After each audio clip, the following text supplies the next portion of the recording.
In this video, I'm going to give you a hands-on look at the Fujifilm GFX100RF that I got to try out at the Fujifilm Photo Salon in Osaka in Japan. We're going to talk a little bit about how this camera handles, give it a brief overview in terms of the image quality, and I'll talk about some things that I like and I don't like. So come along with me as we talk about this new camera.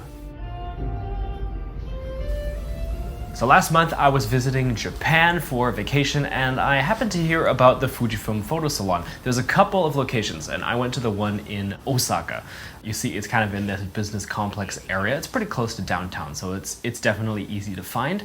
I was really surprised because there was no one else here, but they've got a lot of really cool Fujifilm equipment just out there for you to try. Everything from the X100 all the way up to the GFX100 with like the long lenses and stuff. They've got pretty much everything you could ask for, including the brand new GFX100RF.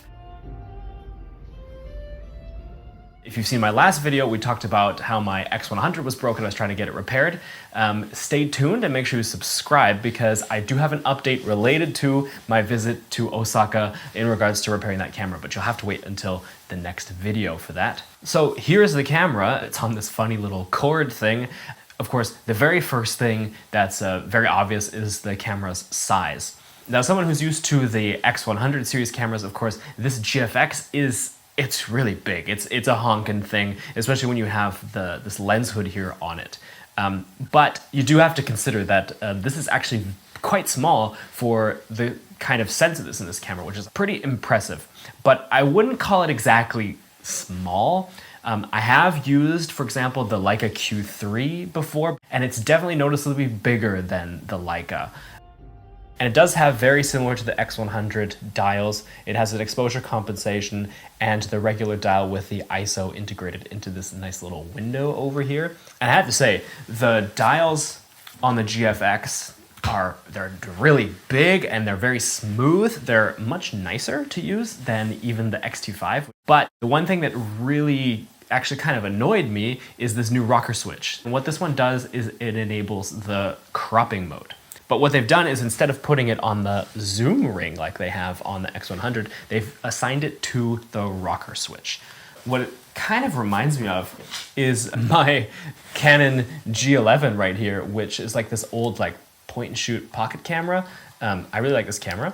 But it also has this like rocker switch for the zoom, which is kind of funny. And that's exactly how it feels on the GFX. So it's kind of giving pocket camera in the way that functions. But I mean, there's nothing wrong with that, except that I found I was always bumping it, even when I was holding it. So one other thing that's also similar to the X100 is they have this little switch on the front. And you use this to change between screen and electronic viewfinder, which you can actually see here in this clip. I'm kind of confused by this. It is on. Yeah. I must have hit some. That's how you switch between.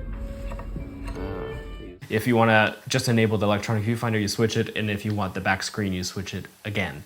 And that is a weird choice to me. I don't know why you would want a dedicated rocker switch. It's a very complicated thing, when on many of the other Fujifilm cameras, they just include a button right next to the viewfinder. And then lastly, of course, there's this new aspect ratio dial. And this, I have to say, it's pretty sensible because you can also choose it before you turn on the camera if you know exactly what aspect ratio you want to shoot in. And this is definitely the place where I think Fujifilm is trying to separate this camera in its ability to shoot multiple different kinds of aspect ratios, including a native vertical crop of the horizontal center. So if you want to produce pictures or video, I guess, for social media where everything is vertical, you don't have to tilt the camera. And this could be a nice feature if you were into that kind of thing. So other things I like about the operation of this camera, I do like that they've included 2 SD card slots. That's really great compared to the X100. And they've updated the joystick too. It's a lot softer than the ones on the X100 and the XT series cameras. And of course, I think one thing that many people were hoping for was some kind of functionality that would make this basically the digital X-Pan. And well, this is kind of it, because you've got that beloved aspect ratio on there. I think also the lens hood that Fujifilm chose for this, it kind of is giving that aesthetic a little bit. But I have to say, we may never see another attempt at this, and if we do, I can't anticipate this happening anytime within the next 10 to 15 years. If you're a little bit disappointed with the digital X-Pan that we have here, well, I don't blame you. I want to talk a little bit about the image quality. Now, of course, this 100 megapixel sensor is a bit of a known commodity. It's been on cameras for a couple of generations now. This is not a very scientific kind of test because I didn't have that much time with the camera. You keep hearing things about 100 megapixels. Wow, it sounds amazing. And yes, you can crop a lot. You take a look here. I'm looking at this little sign from across the camera store here.